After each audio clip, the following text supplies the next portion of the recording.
ফের মধ্যবিত্তের হেসেলে আগুন, আরও বাড়ল রান্নার গ্যাসের দাম। আজ বুধবার থেকে কলকাতায় 50 টাকা বেড়ে 14.2 কেজি ঘরোয়া গ্যাসের দাম হলো 1079 টাকা।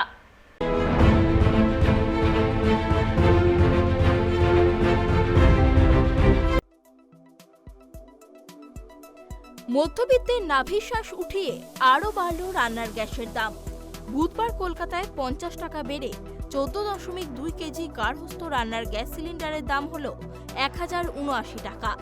এর আগে 19শে মে 3 টাকা বেড়ে রান্নার গ্যাসের দাম হয়েছিল 1029 টাকা। তার আগে 7ই মে 50 টাকা বেড়ে ভারতে প্রথমবার হাজারের গণ্ডি পার করেছিল এলপিজির দাম। 2 মাস আগে গত 6ই মে গার্হস্থ্য রান্নার গ্যাস সিলিন্ডারের দাম ছিল 976 টাকা।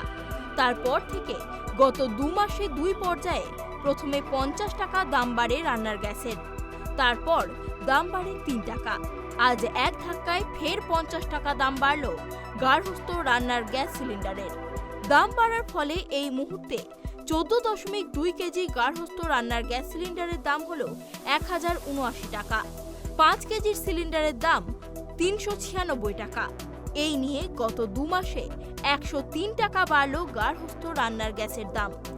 এদিন গোটা দেশে রান্নার গ্যাসের দাম এক ধাক্কায় অনেকটাই বেড়েছে। রাজধানী দিল্লিতে গার্হস্থ্য রান্নার গ্যাসের দাম বেড়ে হয়েছে 1053 টাকা। মুম্বাইতে গার্হস্থ্য রান্নার গ্যাস সিলিন্ডারের দাম বেড়ে হয়েছে 1052 টাকা 50 পয়সা। চেন্নাইতে গার্হস্থ্য গ্যাসের সিলিন্ডারের দাম বেড়ে হয়েছে 1068 টাকা 50 পয়সা। নতুন দাম অনুযায়ী দিল্লি, মুম্বাই এবং চেন্নাইয়ের থেকেও কলকাতায় এলপিজির সিলিন্ডারের মূল্য সর্বাধিক। 19 কেজি বাণিজ্যিক গ্যাস সিলিন্ডারের দাম অবশ্য 8 টাকা কমেছে। আজ থেকে 2132 টাকায় মিলবে বাণিজ্যিক গ্যাস সিলিন্ডার। গত মাসেই রান্নার গ্যাসের নতুন সংযোগের খরচও বাড়ানো হয়েছিল। জানানো হয়েছিল বাড়িতে ব্যবহারের 14.2 কেজি সিলিন্ডার সংযোগের জন্য সিকিউরিটি ডিপোজিট বাবদ 750 টাকা বেশি জমা দিতে হবে।